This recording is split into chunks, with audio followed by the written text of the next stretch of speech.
not able to tell anything about something that he told you that was actually very significant. Well, no, it's just that the symbol I'm talking about is on the national coat of arms of the Soviet Union. So I would say anyone who's interested in this, look at the symbols on the national coat of arms and study it. Don't just look at it, but look at all the implications of it, and then follow the other pictures that I have that I will give you, with each one's a step closer and another step closer to it, and keeps going. And I think there's about 6 or 7 pictures. Okay, but it also links up with the Japanese, the use of this red sun, also the right. sun that was in Obama's inauguration exactly. in the background. What about the Pittsburgh G20 summit? It's like a bridge. I know. Yeah. That's the same thing, huh, with 2 bridges coming yeah. together? But isn't there some occult significance to the sun itself? Of course there is. Up here. Of course. And are we talking about something to do with the Anunnaki as well and yes. their agenda? Yes, absolutely. That's exactly what it is. Yeah. There is a hidden agenda that's been in operation on this earth for thousands of years. And see, I'm at a disadvantage because I'm trying to explain something to an audience who has not been where I've been and seen what I have, and so I'm having a difficulty trying to legitimize what I'm saying if you haven't seen what I've seen. And so... Okay, well that's part of the purpose of the interview. I mean, we are Camelot, we have a lot of background information already on our site, as you know. And so in many ways, the people that are watching this will have seen, they'll have been already educated if they weren't, to begin with. I understand. By Camelot, by the other people that have come before you. But I think it's very significant that we're talking now. And I think that what we've touched on here is like, this is the beginning of a revealing that most people are not aware of. And, yes. and obviously, you've got that story. Okay. I'll tell you, no matter how well prepared and how well read you are, I will guarantee you've not heard the story. Okay. I have a story no one's heard, and I've been looking at it since '67. So we're talking about what? How many years is that? '67 to 2007. That's what, 40 years? Yeah. Yeah. Yeah, absolutely. And when did you actually stumble on the final, because I feel like, in a sense, you have the full meaning of it at this stage. I think that perhaps you have that full meaning. So I'm asking you, in a sense, when did you arrive there? How many years ago did you actually get to the full meaning? I think probably somewhere in the mid-90s, it began to really dawn on me. Okay, yeah, and dawn has something to do with it. That's right. We're also talking about, we're talking about an ancient story that has been... The Golden Dawn. We're talking about absolutely. The Golden Dawn and the absolutely. information there. But what... Much further back. The Golden Dawn was just one more step in a continuing flow of a particular idea. And as it moves into the last days of the world that we're living in, we are now entering into a new dispensation, I choose that term, dispensation of time, in which this symbol is going to be everywhere.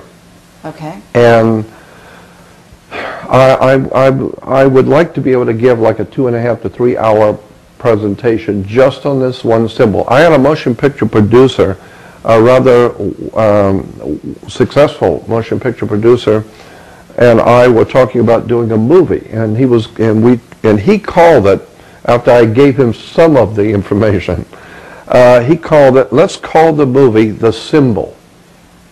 And then we talked about it and said, well, maybe the hidden symbol. And I have the contract where he sent me, and here's the movie that we want to do, and we'll call it The Symbol, or The Hidden Symbol. And that never got done for all kinds of reasons. But then I see the new movie coming out with Dan Brown, The Hidden Symbol, and I'm thinking, these guys who are smart, intelligent in Hollywood, they are either knowledgeable on this symbol and are releasing it slowly but surely, or there's some kind of an understanding going on that people are starting to look at symbols more now and beginning to put the pieces together like I've been doing for 48 years.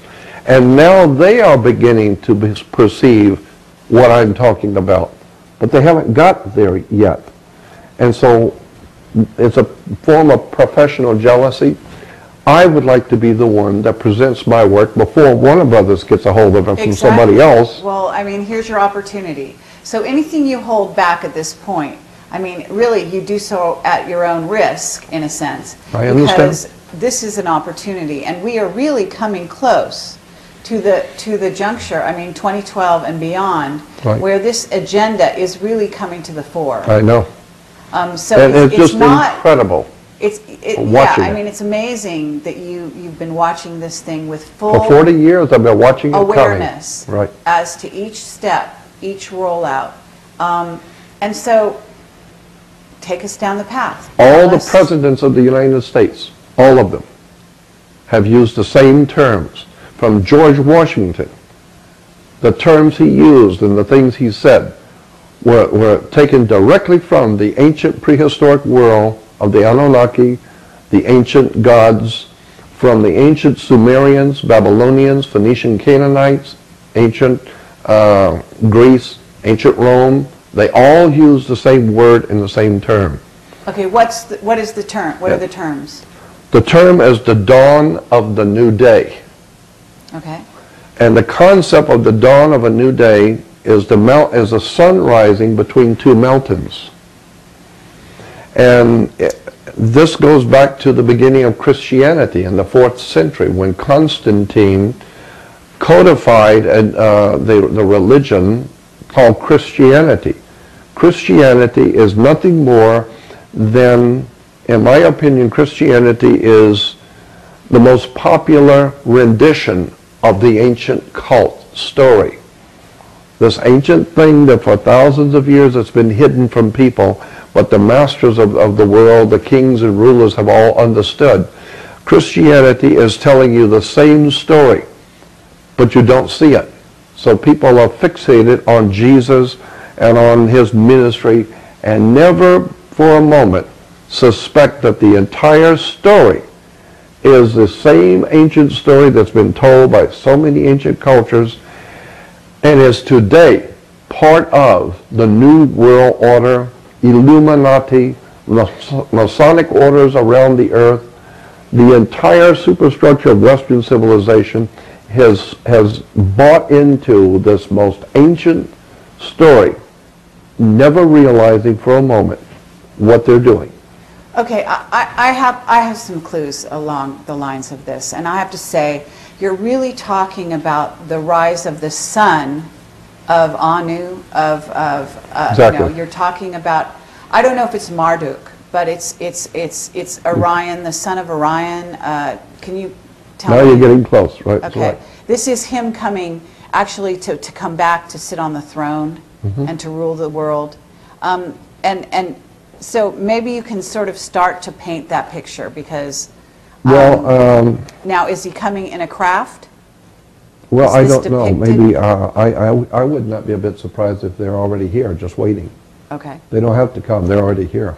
All That's right. what Steven Spielberg said right. in his War of the Worlds. They're not coming. They're already here. That's And they popped up from out under the street. Symbolically, what Hollywood and Steven Spielberg are saying, they're right under your feet. They're right under the Well, city. according to Bob Dean, they're walking the halls of the Pentagon. I wouldn't be a bit surprised.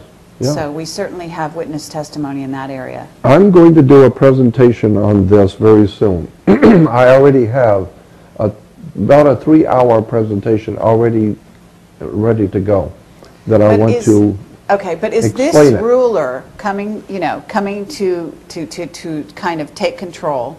Is this a positive thing in your view or a negative thing? I think negative. Okay. I think very negative. But the whole world is sucking it up. They love it. Never realizing the full implications of what's being said. It's like some kids going into Hollywood, leaving home and they're going to Hollywood. They're going to be in the motion